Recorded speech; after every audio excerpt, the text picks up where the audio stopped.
एक स्त्री शादी करती है एक परिवार में जहाँ की 4 भाई रह रहे हैं, तो वो चारों की पत्नी हो गई या 5 की पत्नी हो गई। तो ये परंपरा भारत में अति प्राचीन काल से चली गई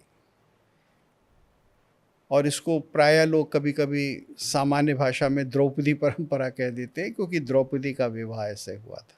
और महाभारत में इसका विवरण मिलता है कि जब द्रौपदी का विवाह इस प्रकार से स्वीकृत किया गया कुंती के आदेश पर, तो कृष्ण ने आकर बताया कि ये परंपरा है, ऐसा नहीं है कि तुम्हारी माता ने कह दिया है तो उनकी मर्जी के हिसाब से तुम कर लो, नहीं, ये भी एक लोकाचार है।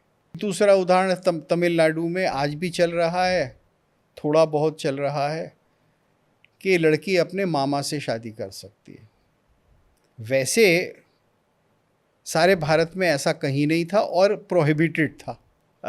पिता या कन्या का भाई कन्या को दान में दे रहा है। दान का मतलब ये नहीं जैसे फटी पैंट दे दी। और तब एक प्रतिष्ठित उच्च कोटि का देव विवाह था। क्यों?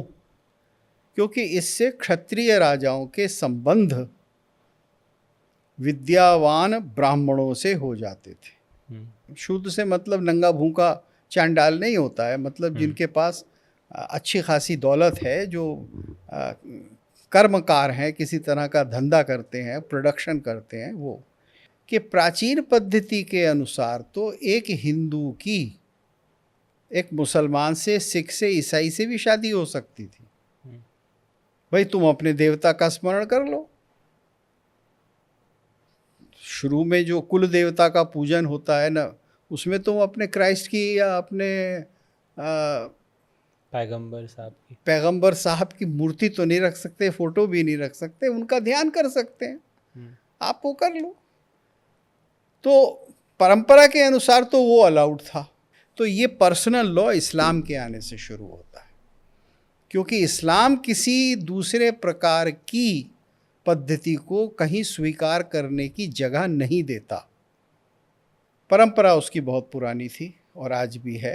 एक तरह से मुसलमान भी अपनी जगह का लोकाचार फॉलो कर रहे थे even after getting converted. Very good, even after getting converted. मुसलमान तो लोकाचार हमेशा फॉलो करते हैं, ख़ास तौर से जो अशराफ नहीं होते, जो पसमानदा होते हैं। और आजकल ओवैसी जैसे डिविजिव मुस्लिम्स बहुत शोर मचा रहे हैं कि यूनिफॉर्म सिविल कोड में तो हिंदू लॉ की रेड़ पिट जाएगी, उनके साथ बहुत बड़ा अनर्थ हो जाएगा। और वो यही तर्क दे रहे हैं कि जहाँ द्रौपदी प्रथा है वो कैसे चलेगी। वास्तव में जहाँ लोकाचार है उसको आप एक्सेप्शन कर दीजिए, ओनली फॉर दैट रीजन। ये नहीं कि चंडीगढ़ में कोई लड़का लड़की कहे कि नहीं साहब हम तो हिमाचल से हैं, तो इसलिए हम तो द्रौपदी प्रथा के अनुसार एक महिला और 5 पुरुष विवाह में बंध जाएंगे। ये नहीं हो सकता, क्योंकि वो आपका लोकाचार ही नहीं है। आप तो शहर में रह रहे हैं, आप तो औरों की तरह से। हाँ, अगर सुदूर गांव में कहीं हिमाचल में रह रहे हैं, वो चारों तरफ आपकी परंपरा है और वहाँ की अर्थव्यवस्था में आप हैं, वहीं आपका जीवन यापन है, यूनिफॉर्म सिविल कोड जो है वो क्रिश्चियन, मुस्लिम, पारसी, इनके डिफरेंसेस को हटाता है। करपात्री महाराज बहुत बड़े विद्वान थे, मेरे मन में उनकी विद्वत्ता के प्रति अगाध श्रद्धा है। वो भारत के, आधुनिक भारत के चंद ऐसे विद्वान हुए हैं। लेकिन देखिए, समय परिवर्तन नहीं चाहता क्या? अगर ये is, I mean the intention is more और less making certain changes in certain community around their laws, right? Why can't you just bring in a law specific to that and leave the rest of the community out of it, leave the rest of the people of other religions out of it? Why can't you pursue it in that way? आपका मतलब है कि सिर्फ पर्दा हटा दो, amendment और changes in Muslim personal law क्यों नहीं किया जा सकता? अगर आपका एक्चुअल इंटेंशन डिस्पेंसेशन का वही है तो। आज भी भारत में विदेश से बुढ़े मुसलमान आते हैं और बहुत ही कमसिन मुस्लिम लड़कियों से शादी करके ले जाते हैं। तो ये विसंगति है। यूसीसी आने से ये सारी चीज़ें ख़त्म हो जाती। Hello, everyone, and welcome to the Inside Out podcast by Mayank Dhar. Today, we got an opportunity to speak with Professor Bharat Kupchi about the Uniform Civil Code, some of the intricacies, as well as some of the challenges that the current dispensation might have to implement it. It also led us to explore some of the various types of Hindu marriages that used to happen in pre colonial India.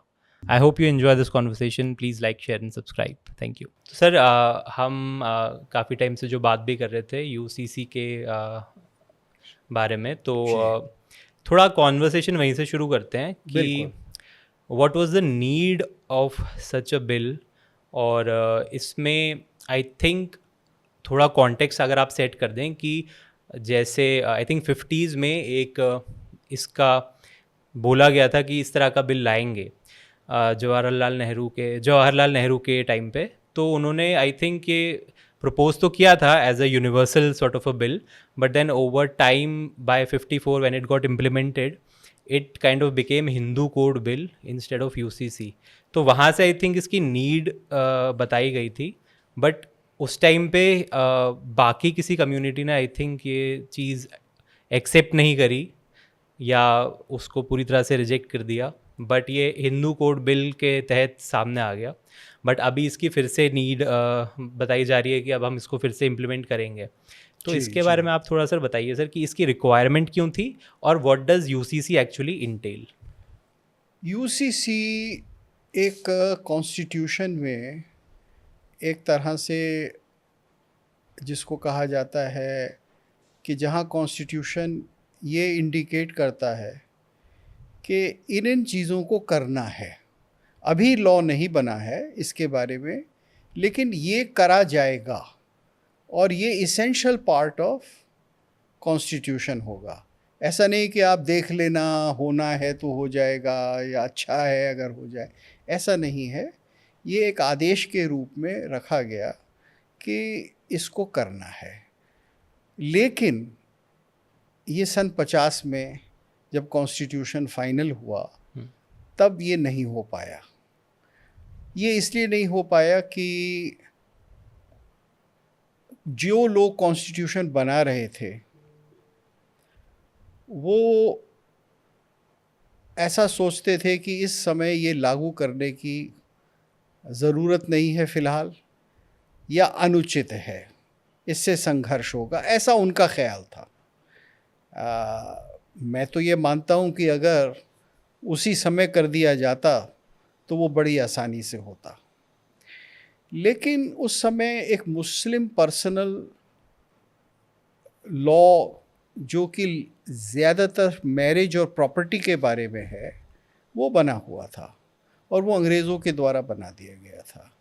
तो उसको हटाकर सारे भारत के लिए एक UCC लाना उस समय कॉन्स्टिट्यूशन असेंबली वालों को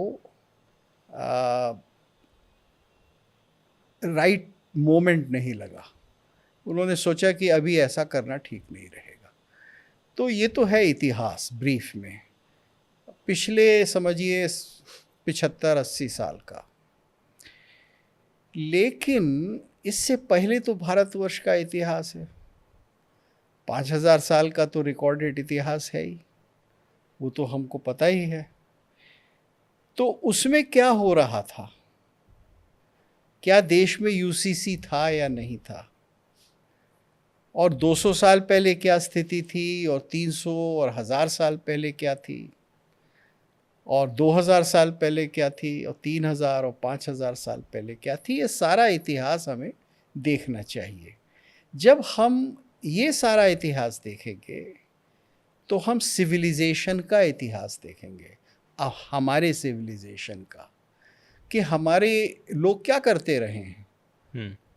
इतिहास देखकर ही तो आप भविष्य को तय कर पाएंगे कि हाँ, इस आधार पर हम आगे इस प्रकार से चल सकते हैं। तो अब सवाल ये है कि आज से 500 साल पहले क्या था, आज से 500 साल पहले अधिकांश भारत में इस्लामिक शासन था। 1000 साल पहले इस्लामिक शासन लागू होने लगा था अधिकांश भारत में, यानी समझिए 12वीं शताब्दी से दिल्ली सल्तनत की स्थापना से। 1500 साल पहले इस्लामिक शासन देश में शायद कहीं नहीं था। 2000 और 3000 क्या था, इसके भी हमारे पास प्रमाण हैं। तो इस्लामिक शासन नहीं था, लेकिन क्या धर्म के आधार पर या पर्सनल लॉ जैसे धर्म के आधार पर बना हुआ है, क्या इस तरह से पहले कानून की व्यवस्था थी? अब ये जो धर्म के आधार पर पर्सनल लॉ है, ये कहाँ से आया? ये आया वास्तव में जो उपनिवेश बनाते थे, जो उपनिवेशवादी या कॉलोनियलिस्ट थे, ये उनके द्वारा आया। तो जब यूरोप के लोगों ने आकर भारत को कॉलोनियल शासन में बांध लिया, या अफ्रीका को, या अलग अलग दुनिया के हिस्सों को, तो उन्होंने क्या किया? उन्होंने फिर उन मुल्कों को, उनकी संस्कृतियों का अध्ययन करा और ये कहा कि हाँ, इनके जो कायदे कानून हैं, रहने खाने पीने के ढंग हैं, ये हमसे यानी यूरोपियन से, वाइट लोगों से इस प्रकार भिन्न हैं। और फिर इनके यहाँ क्या परंपरा चल रही है, उसको लेकर हम अब ब्रिटिश शासन के या फ्रेंच शासन के दौरान एक नया कानून इनके लिए बनाएंगे। तो ये ब्रिटिश ने व्यवस्था शुरू की। लेकिन उससे पहले की जो भारत में व्यवस्था थी, मोटे मोटे तौर पे वो 2 प्रकार की थी। उसको क्या कहा जाता था? उसके लिए 2 नाम थे। एक नाम था शास्त्राचार, यानी शास्त्र के अनुसार आचरण हो, मतलब कानून, कायदा, व्यवहार, प्रैक्टिस, वो आचार शास्त्र के अनुसार हो। शास्त्रों में क्या लिखा गया है, धर्म शास्त्रों में क्या लिखा गया है, आप किससे शादी करेंगे, कब करेंगे, और किस प्रकार की शादी होगी, क्या कंडीशन, एक तो ये था। और दूसरा कानून का जो पक्ष था, या जो न्याय या विधि थी भारत में, उसको कहते थे लोकाचार। मतलब कि इस विशेष इलाके में हमारे यहाँ ऐसी व्यवस्था है, ऐसा रिवाज है, लोग ऐसा करते आ रहे हैं, ये परंपरा है। तो कुछ विशेष परंपराएं होती थी, जैसे हिमाचल में आज भी उस परंपरा का कुछ अंश है। वहाँ क्या है कि एक स्त्री शादी करती है एक परिवार में जहाँ की 4 भाई रह रहे हैं, तो वो चारों की पत्नी हो गई या 5 की पत्नी हो गई। तो ये परंपरा भारत में अति प्राचीन काल से चली गई, और इसको प्रायः लोग कभी कभी सामान्य भाषा में द्रौपदी परंपरा कह देते हैं, क्योंकि द्रौपदी का विवाह ऐसे हुआ था। और महाभारत में इसका विवरण मिलता है कि जब द्रौपदी का विवाह इस प्रकार से स्वीकृत किया गया कुंती के आदेश पर, तो कृष्ण ने आकर बताया कि ये परंपरा है, ऐसा नहीं है कि तुम्हारी माता ने कह दिया है तो उनकी मर्जी के हिसाब से तुम कर लो, नहीं, ये भी एक लोकाचार है। तो वो भी एक लॉ था, और लोकाचार का शास्त्राचार से ज़्यादा बल होता था। पर सर सॉरी, मैं हाँ, इंटरजेक्ट करूँगा इसमें। एक हो सकता है एक आर्ग्यूमेंट आजकल के जो मॉडर्निस्ट्स हैं वो ये देते हों कि ये लोकाचार पहले ज़माने में होता था। इसमें आप एक चीज़ क्लियर कर दीजिए, इसकी ज़रूरत क्यों पड़ती थी, और आज के टाइम पे अगर हम ये लोकाचार बढ़ाना चाहते हैं तो इसका। अब आप देखिए क्या है, पहले लोकाचार और शास्त्राचार को समझ लीजिए कि ये दोनों व्यवस्थाएं भारत में क्यों चल रही थी, और इनकी जो वैधानिकता थी वो किस प्रकार से मानी जाती थी। लोकाचार एक पर्टिकुलर रीजन में होता था, थोड़े से इलाके के लिए। जैसे ये मैंने हिमाचल का उदाहरण दिया। एक दूसरा उदाहरण तमिलनाडु में आज भी चल रहा है, थोड़ा बहुत चल रहा है, कि लड़की अपने मामा से शादी कर सकती है। वैसे सारे भारत में ऐसा कहीं नहीं था और प्रोहिबिटेड था, क्योंकि मामा जो है वो तो बिल्कुल एक नज़दीकी रिश्तेदार हो गया, सपिंड जिसको कहेंगे, कि माता की ओर से जो रिश्तेदार हैं उनसे शादी नहीं हो सकती। तो वो वर्जित शादी थी, लेकिन वहाँ उस छोटे से इलाके में अलाउड थी, एक्सेप्टेड थी, और बड़े से बड़ा शास्त्री भी कहेगा कि हाँ ये Allowed है। वैधानिक है और लोग करते हैं, लोक में इसका व्यवहार होता है, इसलिए लोकाचार है। तो ये व्यवस्था थी कि शास्त्र में दिया हुआ है, कि शास्त्र में दिया है कि 8 प्रकार के विवाह मनु ने दिए कि हो सकते हैं। उसके बारे में मैं आपको डिस्क्रिप्शन दूंगा।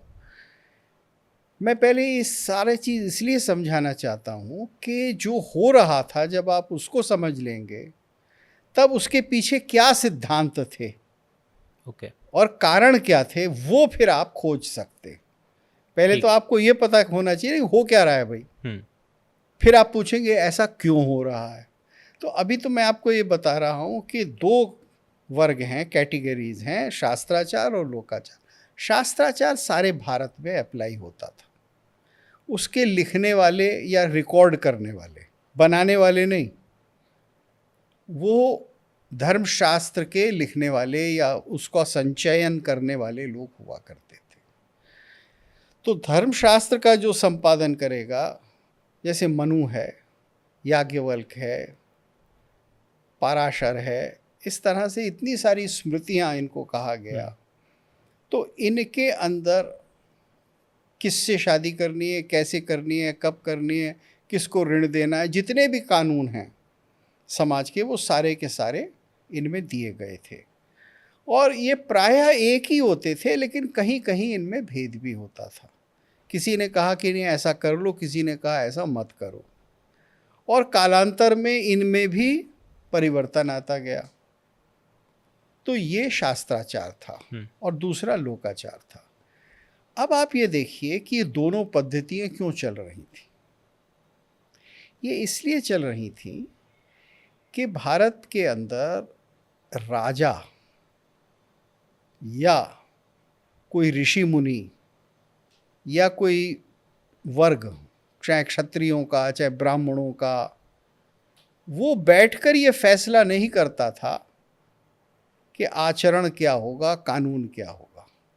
कानून पब्लिक मेमोरी में धीरे धीरे इकट्ठा होकर बनता था। जहाँ उसका स्टैंडर्डाइजेशन हो जाता था, वहाँ वो शास्त्राचार कहलाता था। जब उसको लिख दिया जाता था, उसके ग्रंथ बन जाते थे, उन ग्रंथों को पढ़ाया जाता था, और न्यायालय में जो उस समय न्यायालय होते थे, उनमें फैसले दिए जाते थे उसके आधार पर। जैसे एविडेंस किसको देनी है, किसको नहीं देनी है, तो वो बताएंगे कि जिसका दिमाग ख़राब हो चुका है उसकी एविडेंस नहीं मानेंगे, जो छोटा बच्चा है उसकी एविडेंस नहीं मानेंगे, जो आपका बहुत क्लोज रिश्तेदार है उसकी नहीं मानेंगे, जिसने ऋण ले रखा है उसकी नहीं मानेंगे, जिसने कोई क्राइम किया हुआ है उसकी नहीं मानेंगे। तो ये सब पुराने कानून थे, ये सब पुराने शास्त्राचार थे। उसमें जब ये व्यवहार इकट्ठा हो गया तो उसका लिखना हो गया मनुस्मृति में या याज्ञवल्क स्मृति में, तो वो एक शास्त्राचार बन गया। और दूसरा लोकाचार। अब दोनों इसलिए चलते थे कि लोग ये चाहते थे कि एक लॉ हर एक के ऊपर न थोपा जाए, एक कानून एक ग्रंथ के आधार पर न थोपा जाए। ये व्यवहार था सारी दुनिया में और भारत में भी। एक ग्रंथ में कहाँ क्या कह दिया गया है उसके हिसाब से ही चलना है। ये यहूदियों, ईसाइयों और इस्लाम के मानने वाले लोगों की परंपरा बनी कि ठीक। उन्होंने कहा कि हमारे तोरा में ऐसा बता दिया गया है, वहाँ संकलन हो गया, हम तोरा को मानने वाले लोग हैं, यहूदी हैं, तो हम इस पर चलेंगे और हमारे लिए यही फाइनल वर्ड है और ये स्टैंडर्ड है, और जो नहीं मानेगा उसको हम सज़ा देंगे। भारत में ये बहुत बड़ी फ्लेक्सिबिलिटी थी। इस फ्लेक्सिबिलिटी के बहुत सारे कारण थे। आपने सवाल पूछा कि हिमाचल में ऐसा क्यों अलाउड था, तो जाहिर है भाई किसी ज़माने में वहाँ महिलाओं की बहुत कमी हो गई होगी, किन्हीं कारणों से हो गई होगी, आज हम नहीं जानते, लेकिन जो स्त्रियों की आबादी है वो बहुत ड्रेस्टिकली रिड्यूस हो गई होगी। तो उन्होंने ये हल निकाला कि एक स्त्री 4-5 पति कर सकती है, ये हल निकल आया। पहले इस तरह से और भी कई सामाजिक समस्याओं के हल लोग निकालते थे किसी कारण से। अब जैसे मान लीजिए शास्त्राचार में भी प्राचीन काल में 8 प्रकार के विवाह माने गए थे। आज तो भारत में हिंदू लॉ एक ही प्रकार का है, जिसको प्राचीन भाषा में ब्राह्म विवाह कहेंगे, लेकिन पहले एक नहीं था, पहले 8 थे। अब आप पूछेंगे कि ऐसा क्यों था। जब उनका डिस्क्रिप्शन आप जानेंगे तो आप समझ जाएंगे कि क्यों था। तो 8 विवाहों में पहला विवाह जो था उसको ब्राह्म विवाह कहते थे। अब ब्राह्म विवाह बहुत ही श्रेष्ठतम माना जाता था, यानी श्रेष्ठतम था। और वो कैसे किया जाता था? आच्छाद्य चार्चयित्वा च श्रुतिशीलवते स्वयं आहूय दानम कन्याया ब्राह्मो धर्मः प्रकीर्तितः।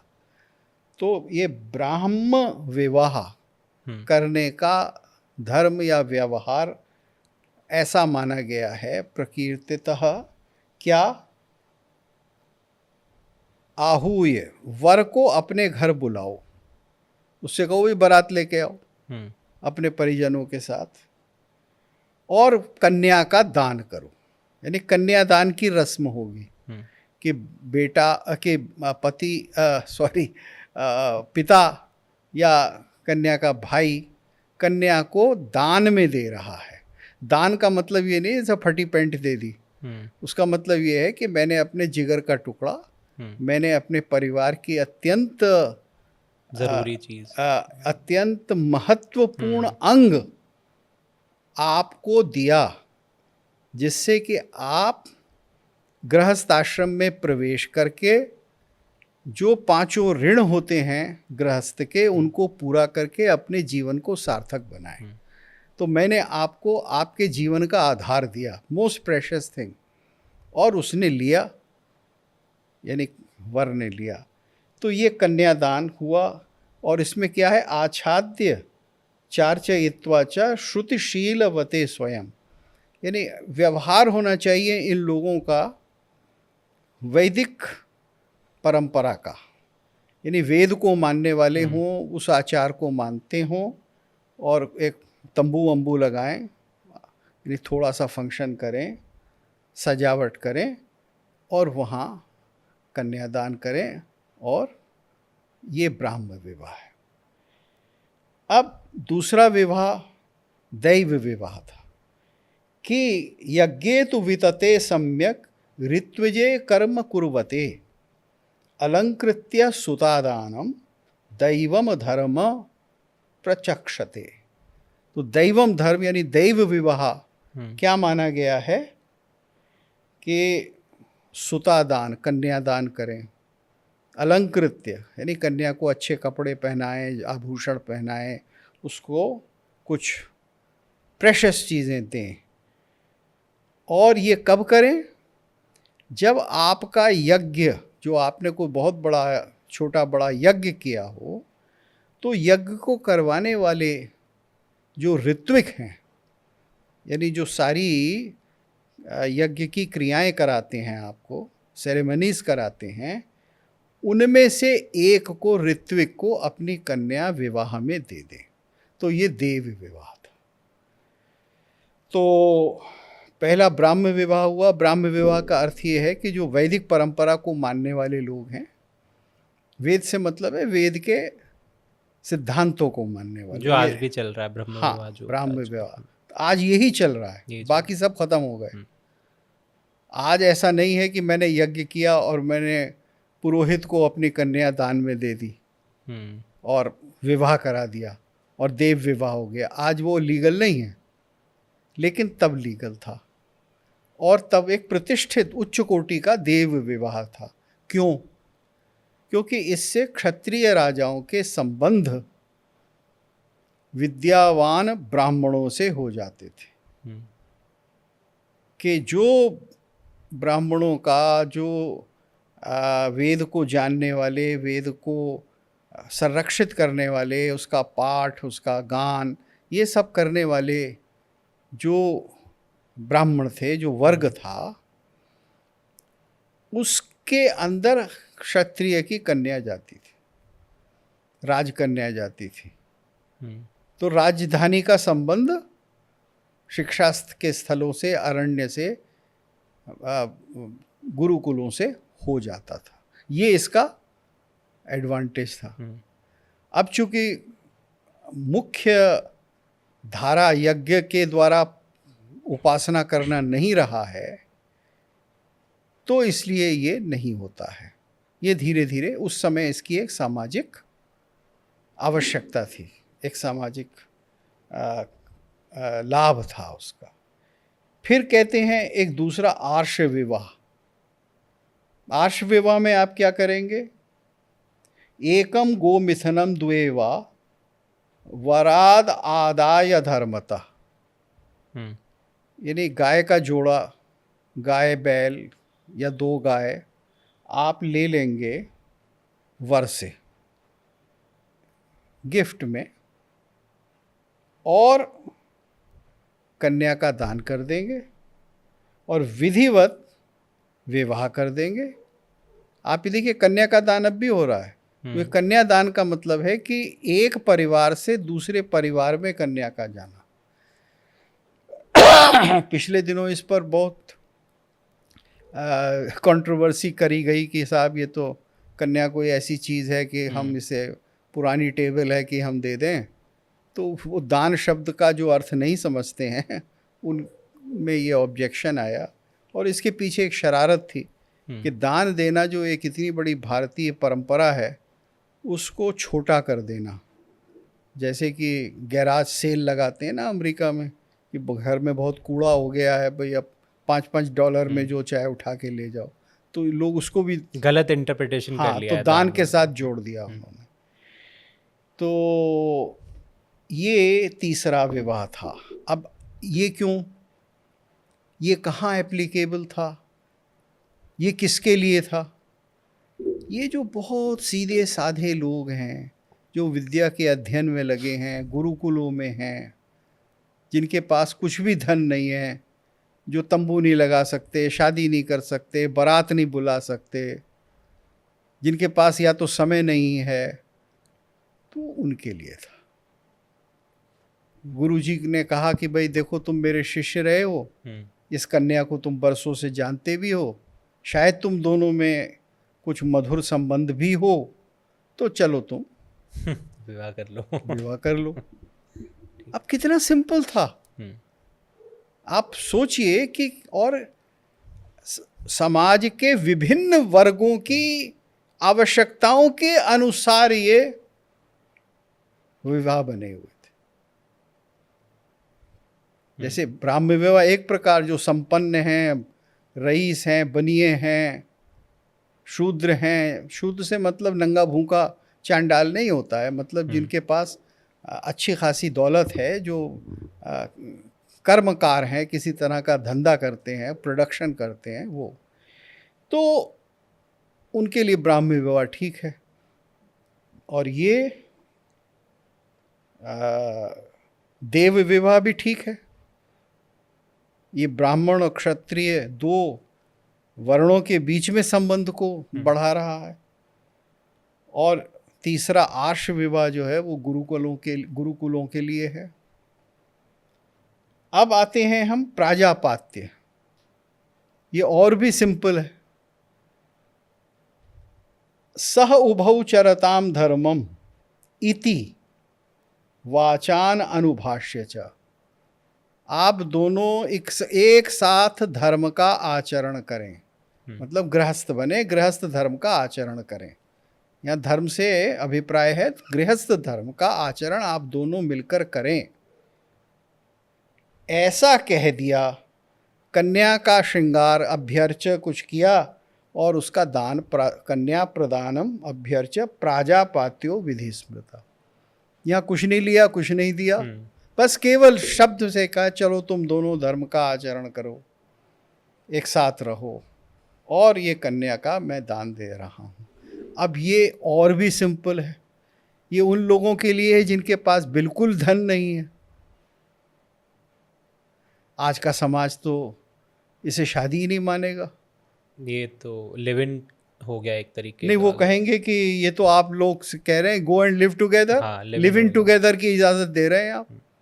नहीं दे रहे हैं, क्योंकि क्या कह रहे हैं, पूजा पद्धति नहीं होती थी हाँ, शादी के टाइम पे, क्योंकि नहीं, पैसे नहीं होते थे। हाँ, तो ये, लेकिन ये क्या कह रहे हैं, ये कह रहे हैं सह उभौ चरताम धर्मम। दोनों आप मिलके धर्म यानी गृहस्थ धर्म का पालन करें। तो जो एक दूसरे के प्रति आपकी जिम्मेदारियां हैं उनको निभाएं। लिविंग टुगेदर में ऐसा कुछ नहीं होता है। लिविंग टुगेदर में तो ये कि I like you, you like me, let's move into a house. उसके अतिरिक्त तो कोई भी सोच विचार कुछ नहीं होता है। बस ये कि भाई you like me, I like you, like के ही बेसिस पे हो जाता है। आदर्श के बेसिस पे नहीं होता कि हमें गृहस्थ धर्म का पालन करना। रिस्पॉन्सिबिलिटीज नहीं होती, नहीं है, क्योंकि गृहस्थ धर्म के तो कई अनुबंध हैं जो आपको करने हैं। बहुत सारी जिम्मेदारियां हैं। बच्चों को पैदा करना नंबर 1। कोई ये कहे नहीं जी मैं तो ओनली फॉर सेक्सुअल प्लेजर रह रहा हूँ अपने पार्टनर के साथ, ये अलाउड नहीं है दाम्पत्य में या हिंदू सिस्टम ऑफ मैरिज में। आप गृहस्थ धर्म में संतान की उत्पत्ति करेंगे। ये थोड़ा सा डाइवर्जन वो कर लें सर इसमें, इसी को थोड़ा सा, जो अभी आपने कहा कि हिंदू धर्म में ये अलाउड नहीं है not having a child even after marriage, wilfully. अगर अकस्मात ऐसा हो गया कि बच्चा नहीं होता है तो आप कुछ नहीं कर सकते। आप उसका कोई तरीका निकालेंगे, गोद ले लेंगे। वो तरीके दिए थे पर पहले भी कि आप बच्चे को गोद लेंगे, पहले भी तरीके थे। पहले और भी एक तरीका था जिसको कहा जाता था, अंग्रेज़ी में लेवराइट कहते हैं शायद, और भारत में वो उसका नाम एक दूसरे प्रकार का विवाह था। मेरे विवाह नहीं, एक संबंध बनाना था, मेरे दिमाग से उतर गया। खैर बड़ा कॉमन था वो भी एक समय में। तो बहुत सारे तरीके थे, लेकिन संतान की उत्पत्ति आवश्यक थी, क्योंकि किसी ने आपको ये शरीर दिया है। ये शरीर आपने देवताओं की कृपा से, माता पिता की कृपा से पाया है। आपका लालन पालन किया है, आपको बड़ा किया है, यथाशक्ति शिक्षा दी है, दिलवाई है, आपको समाज में एक दर्जा दिया है, तो आइडेंटिटी दी है। आज आप उससे जाने जाते हैं। ठीक है, आपने भी अपनी शिक्षा ली, प्रयास किया, सब कुछ किया, लेकिन आपको ये सब कुछ मिला है, और उससे मिला है, विशेषकर माता पिता से मिला है। तो क्या अब आप समाज को वापस नहीं देंगे? ये आपके ऊपर ऋण है। It is a debt that you have taken. तो ये ऋण जो आपने लिया है, इसको आप पूरा करेंगे कैसे? ये मातृ ऋण या पितृ ऋण कहलाता है। तो ये तो ठीक है कि माता पिता का ध्यान रखेंगे, उनकी सेवा करेंगे, उनसे ये नहीं कहेंगे कि अगर आपकी पेंशन नहीं आती तो भूखे मरो, मैं नहीं आपका खर्चा करता है। आप ये सारी चीज़ें करेंगे, लेकिन ये तो पुरानी जेनरेशन हो गई। आगे आने वालों के लिए आप क्या करेंगे? संतान उत्पत्ति और उनको बड़ा करना, शिक्षित करना, धर्म का आचरण सिखाना। तो धार्मिक संतान की उत्पत्ति और उसका संवर्धन, ये गृहस्थ धर्म का आधार है। तो दाम्पत्य, हिंदू दाम्पत्य का आधार ये है। गृहस्थ धर्म नहीं पूरा होता जब तक कि प्रजनन ना हो और संतान को सुशिक्षित न किया जाए और धर्मज्ञ न बनाया जाए। ये आपका ऋण है। तो हिंदू दाम्पत्य, हिंदू मैरिज में ये इनकम्बेंट ट्रेडिशन से रहा है और लिखा भी है इसके बारे में कि ये करना चाहिए। जो 5 ऋण हैं हिंदू जीवन के, उनमें से ये मातृ ऋण एक है। तो ये गृहस्थ धर्म का अभिन्न कारण है और इसीलिए आप ये सारे विवाह कर रहे हैं। तो अब ये प्राजापात्य यानी ब्राह्म देव आर्ष प्राजापात्य के अतिरिक्त अब एक और प्रकार का असुर विवाह कहते हैं। उसमें क्या है कि आप ज्ञातिभ्यो द्रविणम दत्वा कन्यायै चैव शक्तितः कन्या प्रदानम स्वाच्छंद्यात् आसुरो धर्म उच्यते। अब आप पिता को कुछ धन देंगे, यहाँ पैसा दिया जाएगा कन्या के पिता को अपनी शक्ति के अनुसार, और अपनी इच्छा के अनुसार ये विवाह किया जाएगा। कोई लड़की पसंद आ गई, अब मुझको लगा कि यहाँ मुझे शादी करनी है, तो कन्या के पिता को मैंने धन दिया, परिवार को कुछ दिया, और फिर मैं कन्यादान करके कन्यादान लेकर मैं पत्नी को घर ले आया। तो यहाँ भी कन्यादान है, यहाँ भी कंसेंट ऑफ द फैमिली है, लेकिन यहाँ फैमिली को पैसा देना है। अब ये चीज़ बहुत से समाजों में रही है, सारी दुनिया में देखने में आती है, बहुत सारी ट्राइब्स में देखने में आती है कि कन्या के पिता को आपको कुछ देना पड़ता है। तो भारत में ऐसी प्रथाएं रही होंगी, तो उन्होंने इसको भी इंक्लूड कर लिया। उन्होंने कहा ये भी लीगल है, ऐसा नहीं है कि ये तुच्छ है, अमान्य है, इल्लीगल है, नहीं। इन्होंने कहा भाई ये भी एक्सेप्टेबल है। इसके अतिरिक्त अब गांधर्व, आजकल हम लव मैरिज जिसको कहने लगे हैं, तो वो बहुत प्राचीन भारतीय मनु के द्वारा स्वीकृत एक प्रकार का विवाह है। इच्छया अन्यो अन्य संयोगः कन्यायाश्च वरस्य च गांधर्वः सतु विज्ञेय मैथुन्यः काम संभव।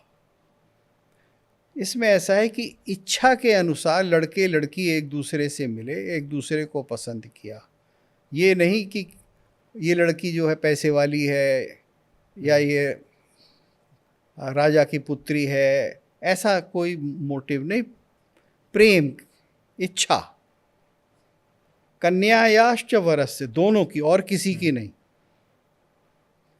बॉय एंड गर्ल, और दोनों में एक दूसरे के प्रति शारीरिक इच्छा की उत्पत्ति हुई, समागम हुआ दोनों का, काम संभव, काम के कारण जो विवाह किया गया कि भाई चलो मैंने तुम्हें मान लिया अपना पति, वो कहता है मैंने तुझे मान लिया अपनी पत्नी, और हम दोनों पति पत्नी हो गए, और इसलिए अब हम विवाहित हैं और हम दोनों आपस में संभोग कर सकते हैं। ये लीगल हो गया। ये विवाह भी एक्सेप्टेड है। यहाँ कन्यादान नहीं है, क्योंकि दूसरा तो कोई है ही नहीं, हम्म, कोई विटनेस नहीं है, किसी प्रकार का कोई कर्म यानी रिचुअल नहीं है कोई भी। जब तीसरा होगा ही नहीं तो रिचुअल कौन करेगा, शादी कराएगा कौन, कोई नहीं। बस केवल कहना है तू मेरी पत्नी मैं तेरा पति, हम दोनों एक दूसरे को स्वीकार करते हैं, ये गांधर्व विवाह है। अब बताइए इससे लिबरल ज़्यादा कौन सी दुनिया की किताब में हम्म, इससे ज़्यादा लिबरल, मतलब I am using the word liberal according to modern connotations, कहाँ होगा। आज तो दुनिया का कोई भी कोर्ट किसी भी देश में इसको स्वीकार ही नहीं करेगा। वेस्टर्न सोसाइटी में तो ये ना पहले अलाउड हो सकता है ऐसी चीज़, और आज के डेट में तो वैसे तो है ही इतनी नहीं, वहाँ तो complication है। कहते हैं किसके सामने हुई शादी, हम्म, एविडेंस दिखाओ। evidence। आप शादी के का साक्षी कौन था, विटनेस कौन था। अगर विटनेस नहीं है तो क्रिश्चियन मैरिज हो ही नहीं सकती, इस्लामिक मैरिज हो ही नहीं सकती। लेकिन हिंदू मैरिज में गांधर्व विवाह था, और इसके हमें इतने सारे उदाहरण मिलते हैं। और इसमें ये भी था, यद्यपि किसी धर्मशास्त्र में लिखा नहीं है, लेकिन व्यवहार में कथाओं के द्वारा ये उदाहरण मिलते हैं कि अगर कन्या कहती है कि इसने मेरे से शादी की तो वो मान लिया जाता था। आदमी कहता रहे कि नहीं करी नहीं करी, लेकिन अगर कन्या कहती है कि इसने मुझे गांधर्व विवाह में बांधा था और ये मेरा गांधर्व रीति से किया हुआ पति है, तो वो लीगल मैरिज थी, बच्चे भी लीगल थे। हम्म, तो आज तो आप ये देखिए कि ये विवाह उस समय एक्सेप्टेड था। तो विमेन आज एम्पावरमेंट वाला भी कॉलम तो, चेक हो हाँ अब बिल्कुल बिल्कुल क्योंकि वहाँ औरत की बात मानी जा रही है। इसका सबसे बड़ा उदाहरण कालिदास की शकुंतला है।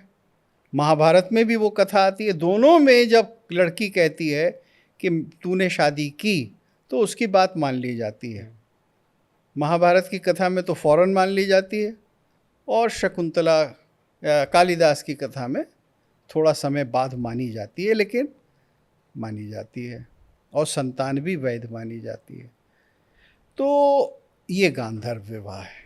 अब दो प्रकार के विवाह और हैं जो शास्त्रों में बार बार निकृष्ट कहे गए हैं, और उनके लिए ऐसा कह सकते हैं हम कि वो एक कंसेशनल हैं, मतलब नेसेसरी ईवल कहिए या कंसेशन कहिए, वो है कि हत्वा छित्वा भित्वा च क्रोशंतीम रुदतीम गृहात प्रसह्य कन्याहरणम राक्षसो विधिरुच्यते। ये राक्षस विवाह है। इसमें मार के, पीट कर, हत्या करके, छीन कर, रोती पीटती कन्या को ज़बरदस्ती उठा लेना, आहरण कर लेना, ये राक्षस विवाह है। तो ऐसे भी होते थे, और ये हमारी किसी भी समय की डेफिनेशन से आहरण है। ये प्रेम या एक दूसरे की जान पहचान या स्वीकृति से नहीं है, ये स्वीकृति के विरुद्ध है। तो ये राक्षस विवाह है, और इसी तो लेकिन इसको निकृष्ट विवाह कहा गया है, लेकिन फिर भी उसको मान लिया गया है राक्षस विवाह। और ऐसा क्षत्रिय अक्सर करते थे, ये किसी दूसरे राजा की कन्या को उठा के ले जाते थे, या जहाँ स्वयंवर होते थे तो लड़की की कंसेंट के बिना भी दूसरों को मार पीट कर कन्या को अपना बल दिखाकर ले जाते थे। तो वो राक्षस विवाह था।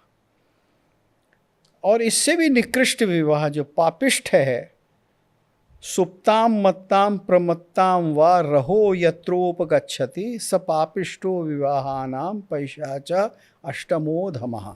सबसे निकृष्ट अधम विवाह पैशाच विवाह है कि आपने सोई हुई या किसी द्रव्य से मत्त, इंटॉक्सिकेटेड या मेंटल स्टेट में बिगड़ी हुई कन्या को आपने सिड्यूस किया। यत्र उपगच्छति, मतलब यहाँ उपगच्छन का मतलब है कि सिड्यूस करना, इस प्रकार का जो पापिष्ठ विवाह है, यानी विवाह वो पैशाच विवाह है। तो ये भी एक तरह का कंसेशन है कि अब बहुत गलत काम हुआ, लेकिन if finally some agreement is reached, then for the sake of reconciliation and for the sake of children or for the sake of progeny, this is also legal. लेकिन ये बार बार कहा गया है कि बेहतर पहले 4 हैं और निकृष्ट नहीं तो कम से कम उत्कृष्ट तो नहीं है बिल्कुल भी, वो आगे के 4 हैं। यानी कन्या के पिता को पैसा दे के फिर शादी कर लेना, या गांधर्व विवाह भी, क्योंकि गांधर्व विवाह तो फिर परिवारों की इच्छा के बिना होगा। तो ये विवाह इतने अच्छे नहीं हैं। और लास्ट के 2 तो बिल्कुल ही, और लास्ट के तो डिनाउंस्ड एक प्रकार से वर्जित हैं और उनको मान लिया गया है अगर रेकन्सिलिएशन हो जाता है। तो अब आप ये देखिए, ये प्रैक्टिस में थे। आप पूछेंगे इसकी एविडेंस क्या है, तो इसकी एविडेंस पुराणों में है। इतनी सारी पौराणिक कथाएं, इस सब के बारे में उदाहरण दिए जा सकते हैं। समय नहीं है, वरना मैं सबके उदाहरण आपको दे सकता हूँ। 1-2 के तो मैंने दे ही दिए आपको। तो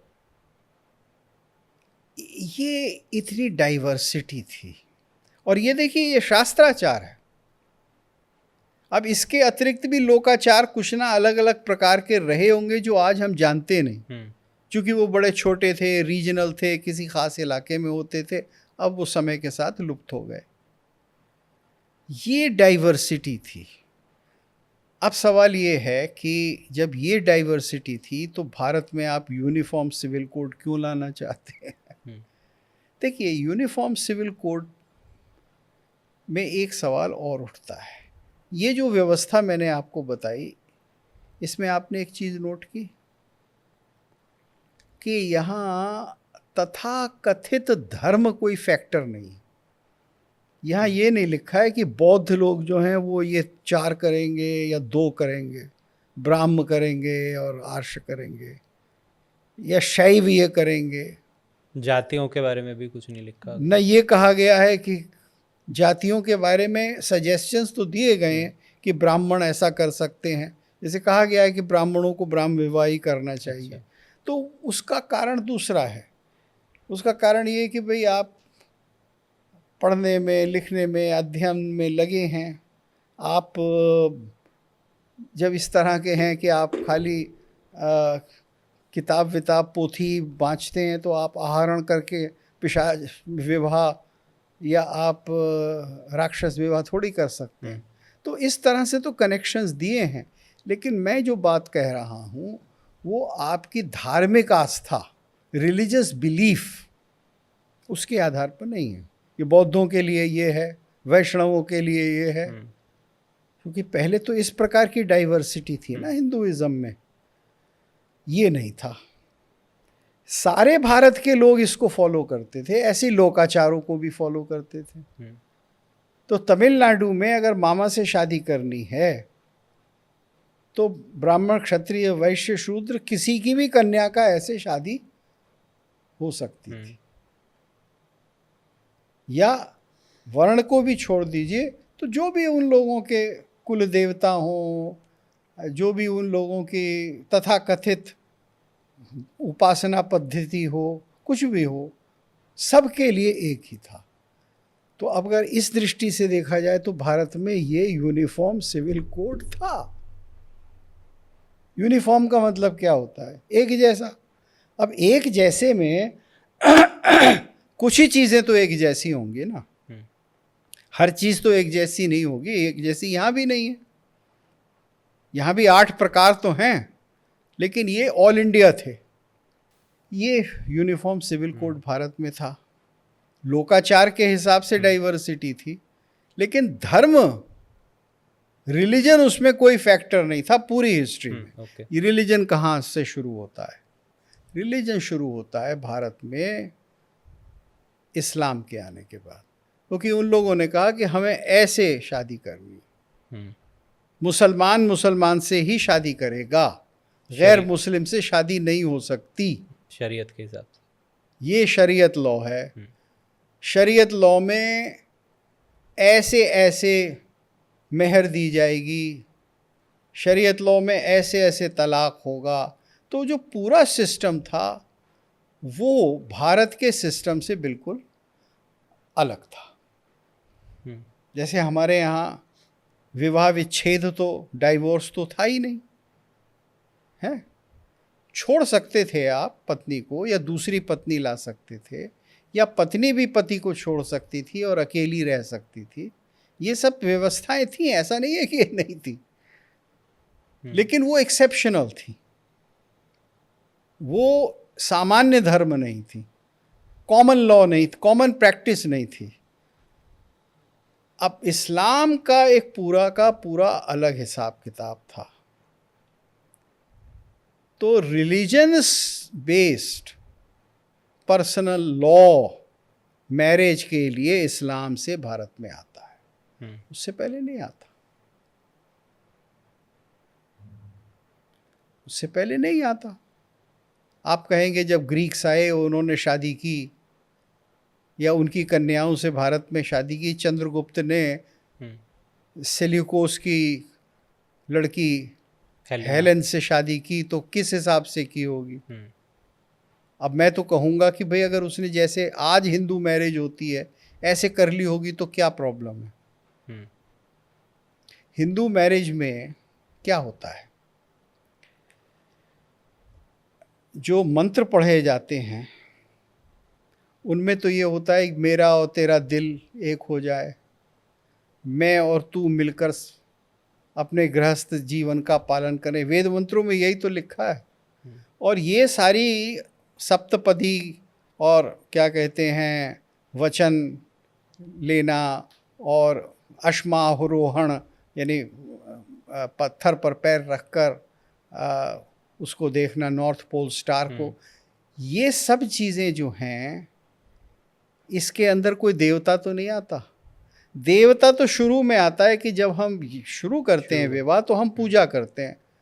अगर हम सिख हैं तो ग्रंथ साहब की कर लेते हैं, अगर हम जैन हैं तो महावीर स्वामी को बिठा देते हैं, और अगर हम वैष्णव हैं तो हम विष्णु की पूजा कर लेते हैं, ग्रहों की कर लेते हैं। आर्य समाजी हैं, हम नहीं मानते तो हम वेद मंत्रों को, वैदिक ऋषियों का ध्यान करके तब हम कर लेते हैं।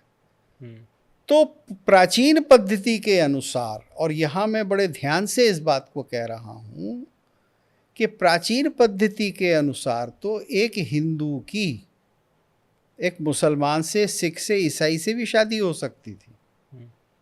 भाई तुम अपने देवता का स्मरण कर लो। शुरू में जो कुल देवता का पूजन होता है ना, उसमें तुम अपने क्राइस्ट की या अपने पैगंबर साहब की मूर्ति तो नहीं रख सकते, फोटो भी नहीं रख सकते, उनका ध्यान कर सकते हैं, आप वो कर लो। तो परंपरा के अनुसार तो वो अलाउड था। अब चंद्रगुप्त ने जब हेलेन से शादी की तो क्या किया इसका तो कोई रिकॉर्ड नहीं है, लेकिन दोनों मूर्ति पूजक परंपराओं से आते थे, तो हो सकता है उसने ज़्यूस का ध्यान कर लिया। वही मैं कहने वाला था, ज़्यूस भी तो इंद्र ही है ना, तो हाँ, तो या एक ही इंद्र का ही ध्यान किया होगा। हाँ, तो उन्होंने किसी का कर लिया होगा, किसी प्रकार से कोई विधि निकाली होगी उस समय वहाँ आचार्यों ने। तो ये परंपरा थी भारत की। They would have reminiscent on the fact कि we are actually one people and What, हाँ, could have been the case. वो तो नहीं, it could have been the case, नहीं, it must have been the case। क्योंकि जब Greeks आए तो उन्होंने यहाँ बहुत सी देवी देवताओं की पूजा की। आपने वो प्रसिद्ध विदिशा में वो तो देखा ही है ना, उसके बारे में जो विष्णु स्तंभ है जहाँ जो पूजा करते हैं, जो एक ग्रीक एम्बेसडर ने बनवाया था। हाँ। तो अंत्याल्कदास के जो राजदूत थे उन्होंने बनवाया था। तो यानी ग्रीक्स करते थे और क्या पता जो भारतवर्ष से हिंदू जाते होंगे तो वो भी कर लेते होंगे वहाँ। मतलब मैं तो 50 साल से ग्रीस जा रहा हूँ, तो मुझे तो जब भी मैं किसी मंदिर में प्रवेश करता हूँ तो वहाँ जो भी देवता रहा होगा या होगा, मैं उसको हमेशा प्रणाम करता हूँ, मैं उस पर हमेशा फूल चढ़ाता हूँ। तो मेरे लिए मूर्ति पूजा तो स्वाभाविक है, बल्कि अब जो लोग रह रहे हैं वहाँ उनके लिए नहीं है, वो सिर्फ ईसाई हो गए हैं। लेकिन मैं प्राचीन ग्रीक्स के अनुसार पूजा कर लेता हूँ। ये पद्धति भारत में रही है। इस्लाम के आने के बाद पर्सनल लॉ शुरू हो जाता है। ओके। और फिर जब अंग्रेज आते हैं तो उन्होंने हिंदुओं का पर्सनल लॉ बनाया और मुसलमानों का पर्सनल लॉ बनाया। अब आपको बहुत से लोग कहते हुए मिल जाएंगे कि नहीं नहीं, ये तो सब अंग्रेज़ों का कराया है। और आजकल भारतीय जनता पार्टी के अनुयायियों में एक बहुत बड़ा वर्ग है जो सारा का सारा दोष अंग्रेज़ों पे मढ़ता है। जैसे पहले मार्क्सिस्टों में प्रॉब्लम थी ना, कि वो हर दोष जो है अंग्रेज़ों पे मढ़ते हैं, वो इतिहास को भूल जाते हैं कि हिंदू और मुसलमानों के बीच में क्या भेद थे। तो ये पर्सनल लॉ इस्लाम के आने से शुरू होता है, क्योंकि इस्लाम किसी दूसरे प्रकार की पद्धति को कहीं स्वीकार करने की जगह नहीं देता। अब उसका इतिहास है कि कौन सा पर्सनल लॉ ब्रिटिश ने किसके लिए कब बनाया, उसमें हमें जाने की आवश्यकता नहीं है। लेकिन उसी का अनुसरण करते हुए हमारी कॉन्स्टिट्यूशन असेंबली ने मुस्लिम पर्सनल लॉ और हिंदू पर्सनल लॉ की परंपरा को अलग रखा और उसको रिफ्रेम कर दिया। वहाँ हुआ कि अब आप कॉमन पर्सनल लॉ बनाइए, यूनिवर्सल सिविल कोड बनाइए, क्योंकि आप चोरी की सज़ा तो हाथ काटना नहीं दे रहे हैं, शरिया लॉ तो इम्प्लीमेंट नहीं कर रहे हैं, आपने सारा शरिया लॉ छोड़ दिया है, केवल और केवल विवाह और प्रॉपर्टी इन दोनों में कर रहे हैं। यानी आज से 400 साल पहले तो जो शरिया लॉ था वो संपूर्णता में चलता था। मुसलमानों के घर में जो संपत्ति का वितरण था वो शरिया लॉ के हिसाब से था। लेकिन अंग्रेज़ों के समय आते आते वो गड्ढमड्ढ सा हो गया और लोग यहाँ तक कहते हैं कि अधिकांश मुसलमान तो हिंदू लॉ को ही मान रहे थे। मुस्लिम पर्सनल लॉ तो बाद में रिवाइव हुआ 30s और 20s और 30s में, 1920s और 1930s में, जब अंग्रेज़ों ने उसको दोबारा कोडिफाई किया। खैर, परंपरा उसकी बहुत पुरानी थी और आज भी है। मतलब एक तरह से मुसलमान भी अपनी जगह का लोकाचार फॉलो कर रहे थे even after getting converted. Even after getting converted मुसलमान तो लोकाचार हमेशा फॉलो करते हैं, ख़ास तौर से जो अशराफ नहीं होते, जो पसमानदा होते हैं, वो तो करते हैं लोकाचार को फॉलो, और हिंदुओं के लोकाचार को करेंगे क्योंकि वो खुद हिंदुओं से मुसलमान बने। तो ये तो व्यवहार रहा था। लेकिन कांग्रेस सरकार ने जब कॉन्स्टिट्यूशनल असेंबली को लेकर और फाइनल लॉ बनाया, तब उसमें ये पर्सनल लॉ अलग बना दिया। अब सवाल यूसीसी का जो आज आ रहा है वो ये आ रहा है कि आप अलग अलग इनको क्यों रखें। तो अलग अलग इस्लामिक लॉ ही नहीं, फिर बहुत से लोग ये कहेंगे कि भाई अगर लोकाचार भारत में अलग अलग रहा है तो आप उसका क्या करेंगे। अगर हिमाचल में अब भी कोई लड़की कहती है कि मैं तो 4 पति से शादी करूंगी, तो आप उसे लीगल मानेंगे या इलीगल मानेंगे, ये प्रश्न आपके सामने आएगा। और आजकल ओवैसी जैसे डिविजिव मुस्लिम्स बहुत शोर मचा रहे हैं कि यूनिफॉर्म सिविल कोड में तो हिंदू लॉ की रेड़ पिट जाएगी, उनके साथ बहुत बड़ा अनर्थ हो जाएगा। और वो यही तर्क दे रहे हैं कि जहाँ द्रौपदी प्रथा है वो कैसे चलेगी, जहाँ अलग अलग वन जातियाँ हैं, जहाँ उनके लॉज अलग अलग हैं, उसको आप कैसे करेंगे। तो मेरी बुद्धि के अनुसार इसका एक बड़ा सीधा सॉल्यूशन है कि जहाँ वास्तव में लोकाचार है, वास्तव में जहाँ लोकाचार है, उसको आप एक्सेप्शन कर दीजिए ओनली फॉर दैट रीजन।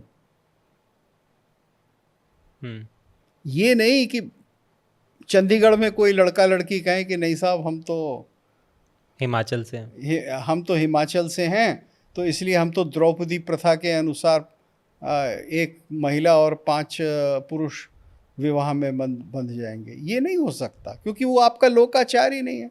आप तो शहर में रह रहे हैं, आप तो औरों की तरह से। हाँ, अगर सुदूर गांव में कहीं हिमाचल में रह रहे हैं, वो चारों तरफ आपकी परंपरा है और वहाँ की अर्थव्यवस्था में आप हैं, वहीं आपका जीवन यापन है, वहाँ से आपको उठा दिया जाए तो आप बेघर बार के हो जाएंगे, या वहाँ रहकर आपको आज का कानून बताया जाए तो आपको बहुत नुकसान होगा, उस समाज को नुकसान होगा। उनके लिए आप एक्सेप्शन करिए यूनिफॉर्म सिविल कोड में, उनके लिए कस्टमरी लॉ अप्लाई कीजिए। अब प्रश्न ये उठेगा, जब उनके लिए कर दिया तो मुसलमानों के लिए क्या प्रॉब्लम है करने में? अब यहाँ आप ये उत्तर दीजिए कि मुसलमानों में लोकाचार होता कहाँ है? शरिया लॉ कोई लोकाचार थोड़ा ही है। शरिया लॉ तो सारी दुनिया में एक है। उसका एक कम्युनिटी से, एक रीजन से, एक भाषा से, एक संप्रदाय से तो कोई मतलब नहीं। वहाँ तो लोकाचार होते ही नहीं भाई।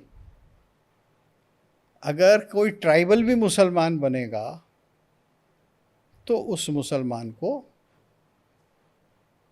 ट्राइबल भी मुसलमान बनेगा तो उसे शरिया लॉ, पर्सनल शरिया लॉ एक्सेप्ट करना पड़ेगा।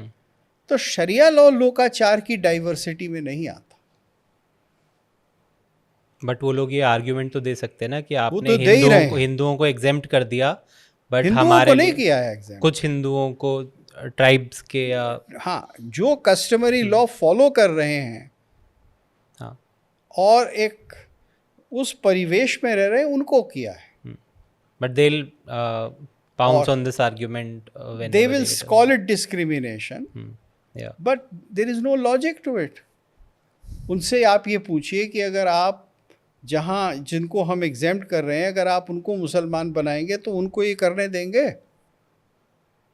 शरिया लॉ तो वैसे ही एक यूनिवर्सल इस्लामिक लॉ एनफोर्स करता है भाई। What is sharia law? It is universal Islamic force law.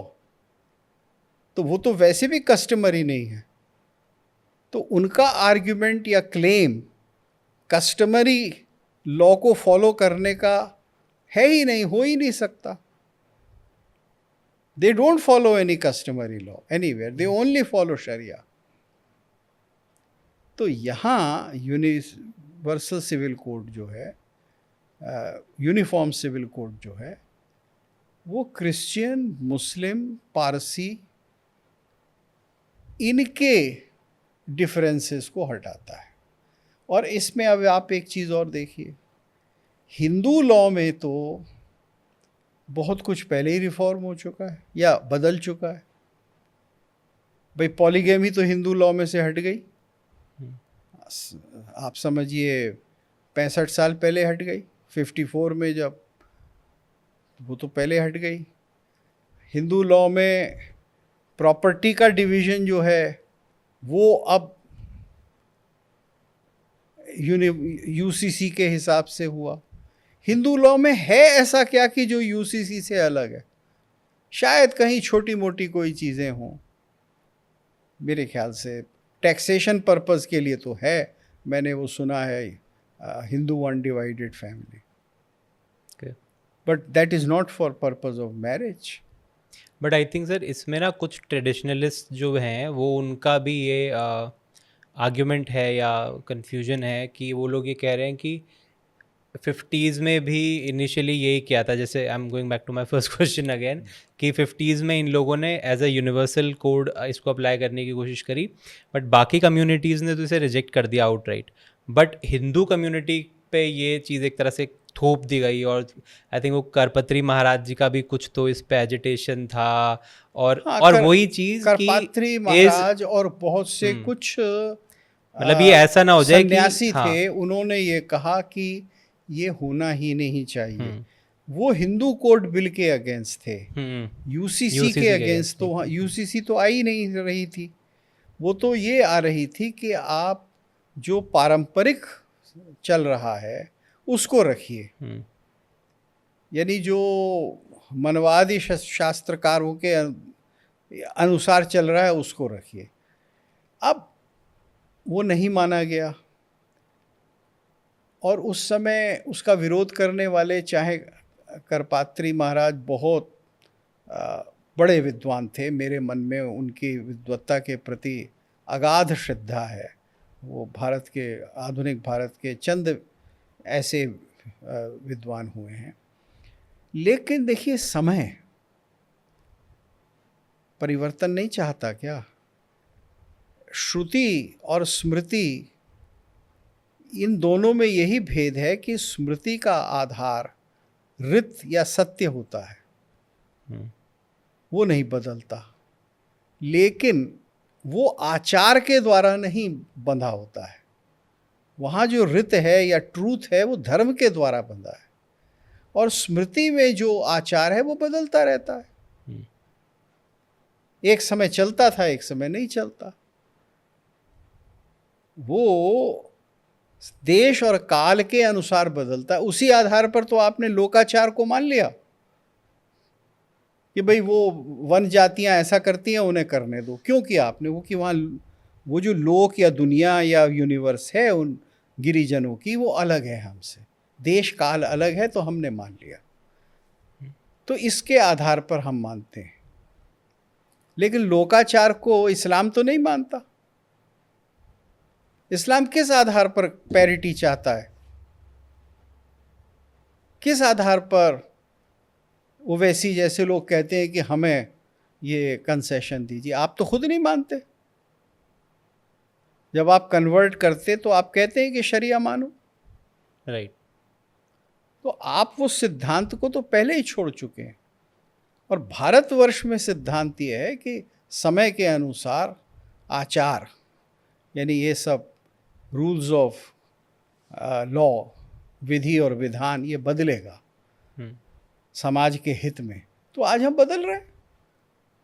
तो आपके हिसाब से यूसीसी इम्प्लीमेंट किया जा सकता है with a few exceptions granted on certain levels when it comes to people Only following for- lokachar. Only for customary law in certain areas, far-flung areas, where that life is being lived.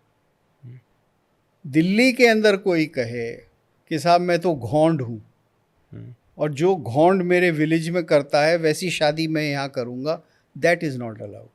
But is it only restricted to marriages, or there are other also other अब factors marriage और also? Property दो ही चीज़ें हैं, Just two things, inheritance और property.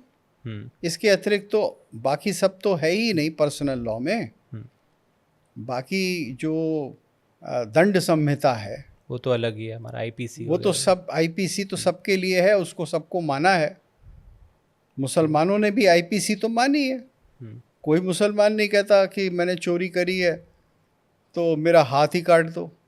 Right. Islamic law के हिसाब से तो हाथ कट जाएगा, चाहे आपने एक संतरा चुराया हो या आपने एक हीरा चुराया हो। ठीक है। तो सर बट आपको नहीं लगता कि given like the track record and of the current dispensation in handling such bills, I mean, जैसे for instance some people argue that CAA and farm laws were really good bills apparently, but then they were brought in and then government Watered had down. to और government had to और reverse, yeah exactly, जैसे कुछ reverse हो गए Right. और कुछ water down हो गए। बिल्कुल। जैसे धारा 370 वाटर डाउन हो गई। तो बट जैसे CAA और इसमें फार्म लॉज में इनको पीछे हटना पड़ा गवर्नमेंट को, जबकि उसमें ऐसा कुछ था भी नहीं अपेरेंटली, लोग कहते हैं। बट यूसीसी में तो clearly it will be you know एक इट इज, कॉन्फ्रंटेशन, या बिल्कुल इट इज एक going to be a confrontation with confrontation. Sharia. तो is it worth it given the current, आपको क्या लगता है करंट सिनेरियो? देखिए, आप ये देखिए कि यूसीसी के लाभ क्या हैं, फिर बात कीजिए। आप ये मत सोचिए कि इसे अपोज कौन कर रहा है? क्या कुछ कट्टर मुल्ला वर्ग के लोग कर रहे हैं, अशराफ ओवैसी जैसे कर रहे हैं?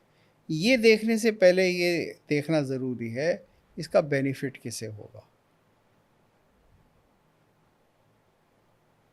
इसका तो 100% बेनिफिट भारत की मुस्लिम औरतों को होगा। अब इसमें क्या संशय? अब अगर आप ये तर्क दें कि नहीं नहीं उनको जैसी वो हैं रहने दो,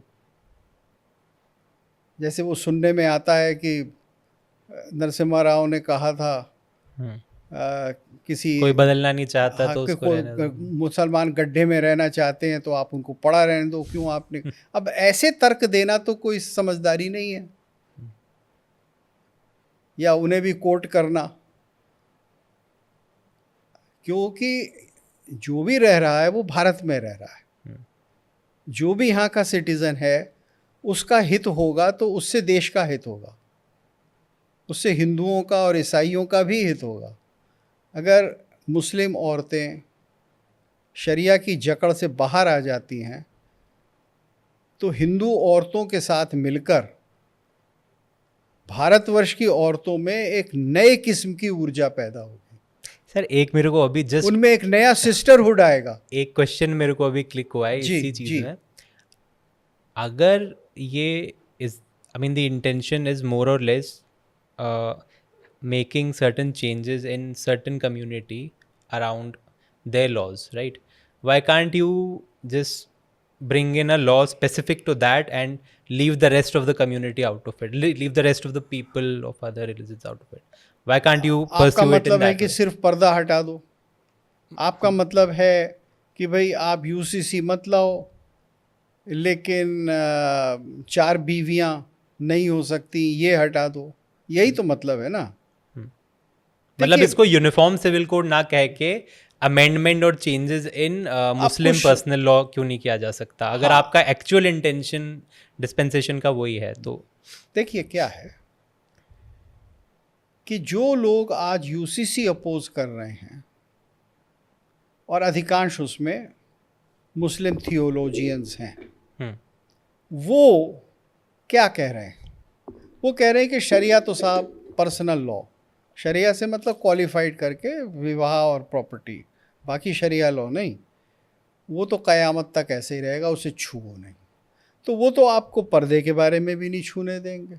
कल को आप ये कानून बना दें कि मुस्लिम औरतों को आज़ादी है, उनके ऊपर आप बुर्का या हिजाब एनफोर्स करना क्राइम होगा, अगर आप इस तरह का लॉ बना दें तब भी वो नहीं मानेंगे। तो उनके तो एक बने बनाए खांचे हैं जिनको आपको छूना ही नहीं चाहिए, यथावत उनको रखना है मुस्लिम समाज को। आप यूसीसी लाएं तो भी उनको एतराज़ है, जब उनको ट्रिपल तलाक पर एतराज़ था तो ऐसे ही किसी भी प्रकार के अमेंडमेंट से उनको एतराज़ होगा। आज भी भारत में विदेश से बुढ़े मुसलमान आते हैं और बहुत ही कमसिन मुस्लिम लड़कियों से शादी करके ले जाते हैं। तो ये विसंगति है। यूसीसी आने से ये सारी चीज़ें ख़त्म हो जाती। आपका लॉ बनेगा कि आप यहाँ शादी कर ही नहीं सकते इस तरह से। तो ये जो एक कुरीति चल रही है इस पर रोक लगेगी, ख़ास तौर से हैदराबाद में।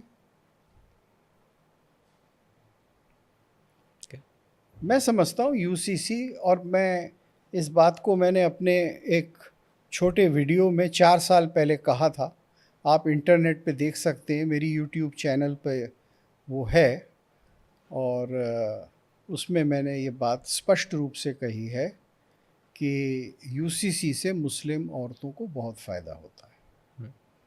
जबकि तब यूसीसी लाया नहीं जा रहा था, लेकिन चर्चाएं तो बहुत समय से हो रही हैं। तो मैं हमेशा से मानता आया हूँ कि यूसीसी से लाभ है। ठीक।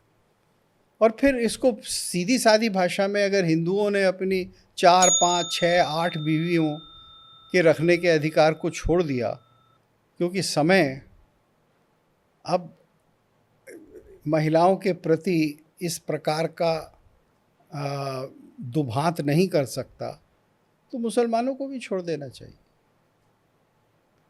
जब 80% आबादी देश की मान रही है तो 20% को मानने में क्या तकलीफ। अगर वो यकजहती की बात करते हैं, एकात्मता की बात करते हैं, तो इससे एकात्मता बहुत बढ़ती है। और आप देखेंगे अगर ये लागू हो जाता है तो हिंदू और मुस्लिम विमेन का संवाद और गहरा हो जाएगा और उससे सबको बहुत लाभ होगा, दोनों कम्युनिटीज़ को बहुत लाभ होगा। पर सर ये भी ना एक आर्ग्यूमेंट दिया जाता है बार बार कि यार जब जैसे हिंदुओं ने या हिंदुइज्म में बहुत से reforms from with in the society आए हैं, from with in the community आए हैं, तो shouldn't the onus be on the Muslim community itself rather than the government? हाँ, देखिए ये आर्ग्यूमेंट जो है वो एप्पल्स एंड ऑरेंजेस को कंपेयर करने वाला आर्ग्यूमेंट है। हिंदू सोसाइटी में भी ये भीतर से नहीं आए, ये कुछ लीडर्स ने कंडक्ट किए हैं। हिंदू समाज में भी परिवर्तन को लाने वाले कुछ विचारक थे और हम उनके नाम जानते हैं, उनके काम जानते हैं, उनका समय जानते हैं।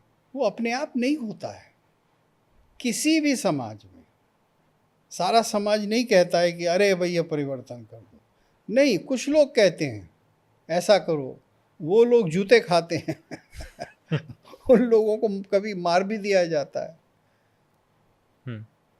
संघर्ष होता है, फिर उनकी मानने वालों की तादाद बढ़ती है, काफ़ी बढ़ती है, तब आप कहते हैं now the society is ready. और फिर परिवर्तन कानून से लाया जाता है या जो भी उस समय के मेथड्स होते हैं उनके द्वारा लाया जाता है। Sir thank you so much for being part of the show today. बहुत मज़ा आया, बहुत बिल्कुल, आप इसको बना बनू के एडिट करके डाल दो, फिर बाद में मैं भी देख लूँगा, लिंक भेजोगे तो।